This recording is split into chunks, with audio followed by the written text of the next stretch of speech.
Bonjour à tous, bien content de vous retrouver cette semaine encore. Alors j'ai pris un petit peu de retard, cette semaine je ferai sans doute une autre vidéo. Donc celle-ci c'est pour terminer les trois vidéos passées concernant la pâte feuilletée viennois, la crème d'amande et le nappage pamplemousse. Et donc cette vidéo représente l'assemblage de tous ces éléments. En même temps, j'ai fait aussi une petite tarte aux fruits variés, une tarte aux fruits de saison. Voilà, allez, c'est parti, on y va.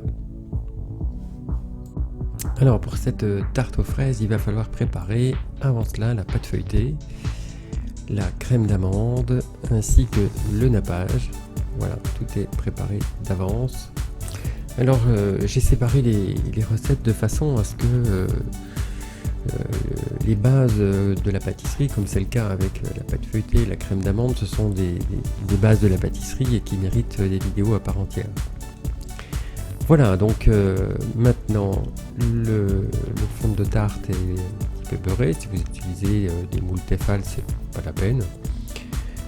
Par contre, si vous utilisez des moules en fer, donc là, il vaut mieux graisser un petit peu, et puis aussi bon, bien que les pâtes feuilletées soient suffisamment grasses pour éviter ceci, c'est surtout pour que la pâte puisse coller au cercle. Alors petit rappel aussi en ce qui concerne les pâtes feuilletées, quand vous étalez une pâte feuilletée, allez-y doucement. Pensez qu'il y a beaucoup de feuilles, c'est-à-dire entre des couches de beurre, des couches de pâte qui doivent rester séparées pour que ça puisse bien feuilleter au four. Et si vous y allez trop fort, vous allez les écraser, et par conséquent, ça feuillette moins, voire plus. Donc allez-y doucement, c'est important. Voilà, faites une pâte assez fine, hein, ça va prendre, ça va bien développer au four, même si c'est piqué avec le vite. Donc c'est pour éviter que ça feuillette de trop. Comme c'est du feuilletage plein, c'est-à-dire que ce ne sont pas des chutes, hein, c'est vraiment du feuilletage, ça va vraiment développer. Donc pour éviter que ça développe de trop et que ça prenne trop de place, que ça déborde un petit peu aussi, enfin que la crème déborde à cause de ça. Donc vous piquez et vous mettez les trous en dessous, de façon à ce que l'air puisse entrer dans les trous. Alors ensuite, occupez-vous des bords, d'abord de mettre la pâte sur les bords et ensuite veillez à créer un angle au fond du cercle, de façon à ce que la pâte reste bien faite, qu'il n'y ait pas de trous et que cela crée des petites imperfections. Cela dit, pour une pâte feuilletée, étant donné qu'elle prend qu'elle développe, ça prend la forme. C'est une habitude à prendre surtout avec des pâtes sablées. Ensuite, la crème d'amande au fond, alors une petite épaisseur, à peu près la moitié, puisqu'en fait c'est une crème qui va prendre du volume et ensuite elle va monter pratiquement jusqu'en haut. Voilà, la deuxième partie. Deuxième tarte, donc j'ai fait une deuxième tarte avec des fruits variés de saison, des fruits frais, et tout simplement parce qu'en fait ma femme n'aime pas les fraises. Donc si je souhaite que le ménage reste en bonne harmonie, il fallait donc une deuxième tarte. Alors vous voyez comme ça monte, hein, c'est monté vraiment à fleur. Non mais ne mettez pas plus que ça parce que sinon ça déborde. C'est donc une perte et c'est bien dommage. Voilà, donc une crème d'amande bien bonne. Je vous la conseille vivement, pas trop sucrée. Et c'est ce qui fait aussi que ça ne déborde pas trop. Il arrive quelquefois que les crèmes d'amande débordent, on ne sait pas trop pourquoi. Et j'ai remarqué qu'en mettant moins de sucre, on a plus de problème.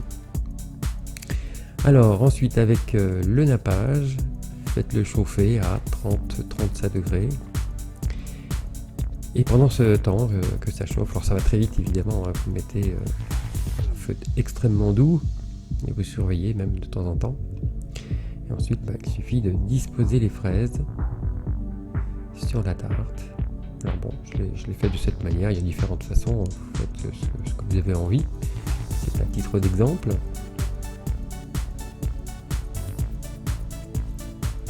Voilà. Alors n'hésitez pas à mettre vos fruits en hauteur, autant que possible, ça dépend des fraises aussi que vous utilisez. Là j'ai utilisé des fraises de France, des cariguettes. Et en fait ce que je veux dire c'est que suivant la forme des fraises, n'hésitez pas à partir en hauteur autant que possible. Utilisez un petit coteau pour pouvoir les positionner, surtout en fin de parcours. Et voilà, simplement. C'est pas très compliqué, mais il faut veiller à une régularité. Voilà. Et ensuite, donc, avec un petit décor, avec des pistaches coupées en petits morceaux relativement fins. De mettre une touche de vert en fait sur du rouge, c'est une couleur complémentaire, et donc elles se mettent en vibration en termes de couleur. On verra ça un petit peu plus tard. Donc là ici j'ai utilisé donc les fruits du moment, des pamplemousses. Voilà, vous faites simplement un petit tour par exemple. C'est pas obligé de faire comme moi, mais ça donne des idées. L'idéal c'est de faire la pâtisserie qu'on aime, donc vous mettez les fruits que vous aimez surtout. Et voilà, c'est un vrai plaisir. Et les fruits frais, une fois que c'est passé au frigo, vous avez quelque chose de bien frais en bouche, c'est très agréable l'été, comme c'est le cas là en ce moment. Bon, tout dépend à quel moment vous regardez la vidéo, évidemment. Si vous êtes en hiver, c'est un peu différent. Voilà, des pêches aussi.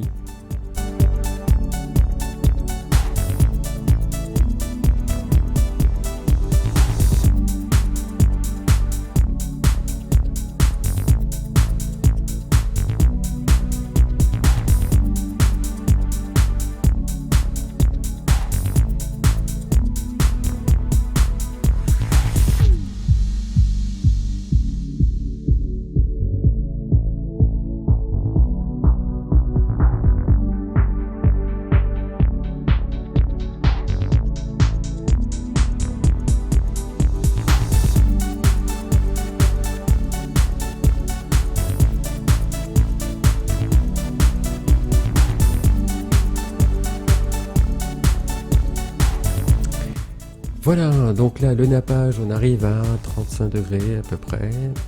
C'est aussi entre 30 et 35.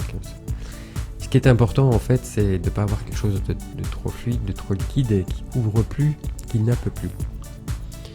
Voilà, vous partez de l'extérieur vers l'intérieur et vous remplissez en ne touchant si possible que les fruits. Donc l'objectif d'un nappage d'abord, c'est de protéger les fruits de l'air. Vous avez des fruits comme les pommes par exemple qui changent de couleur, les poires aussi. Donc c'est un phénomène naturel puisqu'il s'agit en fait de l'action de l'oxygène sur les fruits et ça vient donc les ternir. Si vous utilisez des bananes, vous allez devoir avant de les passer au citron, de façon justement à ce que les bananes ne changent pas de couleur. Et ensuite au nappage comme ici. Le côté vernis, brillant, c'est le deuxième effet qui se coule, si je peux dire. Mais le rôle du nappage, c'est d'abord de protéger les fruits.